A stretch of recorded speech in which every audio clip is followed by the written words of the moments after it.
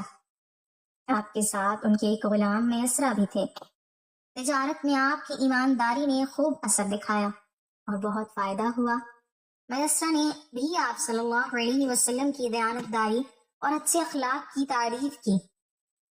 حضرت خدیجہ رضی اللہ تعالی عنہ آپ کی طرف مائل ہوئیں اور خود نکاح کی پیشکش بھیجی۔ حضرت خدیجہ عرب میں ایک کامیاب تاجرہ تھیں اور اپنے کاروبار کی کمائی سے غریبوں، یتیموں اور بیواؤں کی مدد کیا کرتی تھیں۔ انہوں نے بہت سی نیکیاں کی اور بت پرستی میں یقین نہیں رکھتی تھیں۔ حضرت خدیجہ کے ساتھ نکاح کی بات جب آئی تو حضور صلی اللہ علیہ وسلم نے پہلے اپنے چچا ابو طالب اور اپنی چچی سے مشورہ کیا۔ ابو طالب نے خوشی سے اجازت دے دی۔ حضور صلی اللہ علیہ وسلم کے چچا حضرت حمزہ نے خدیجہ کے چچا عمرو بن نوفل سے ولی کی حیثیت سے بات کی اور 20 اونٹنی مہر دے کر نکاح ہوا۔ یہ واقعہ ملک شام سے واپسی کے 2 مہینے کے بعد کا تھا۔ اس وقت آپ کی عمر 25 سال تھی اور حضرت خدیجہ کی عمر تقریباً 40 سال تھی۔ حضرت خدیجہ رضی اللہ تعالی عنہ آپ کی پہلی بیوی تھی اور آپ کے جیتے ہوئے وقت تک آپ نے دوسری شادی نہیں کی تھی۔ آپ صلی اللہ علیہ وسلم کی تمام اولادیں حضرت خدیجہ رضی اللہ تعالی عنہ ہی سے ہیں، سوائے حضرت ابراہیم رضی اللہ عنہ کے، جو مابعد میں ماریہ قبطیہ سے پیدا ہوئے۔ حضرت محمد صلی اللہ علیہ وسلم اور حضرت خدیجہ رضی اللہ تعالی عنہ کی اولادوں کے نام یہ ہیں: قاسم، زینب، رقیہ، ام کلثوم، فاطمہ اور عبداللہ۔ آپ کے تمام بیٹے بچپن میں ہی انتقال کر گئے تھے۔ آپ کی بیٹیاں ایمان و ہجرت میں شریک ہوئیں اور سب اپنی زندگی میں انتقال کر گئیں۔ صرف حضرت فاطمہ رضی اللہ تعالی عنہ آپ صلی اللہ علیہ وسلم کے انتقال کے 6 مہینے بعد دنیا سے رخصت ہوئیں۔ حضرت خدیجہ رضی اللہ تعالی عنہ آپ کی پہلی بیوی اور دنیا کی بہترین عورتوں میں سے تھیں۔ جب پہلی وحی نازل ہوئی تو حضرت خدیجہ رضی اللہ تعالی عنہ نے سب سے پہلے ایمان قبول کیا۔ وہ آپ پر ایمان لانے والی پہلی خاتون تھیں۔ اعلان نبوت سے پہلے اللہ کے پیارے نبی صلی اللہ علیہ وسلم اکثر غار حرا کی ایک پہاڑی پر چلے جاتے اور وہاں عبادت میں مشغول رہتے۔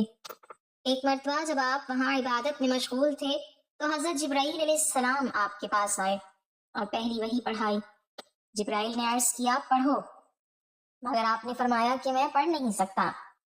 حضرت جبرائیل علیہ السلام نے دوبارہ کہا پڑھو، اور تیسری مرتبہ بھی کہا۔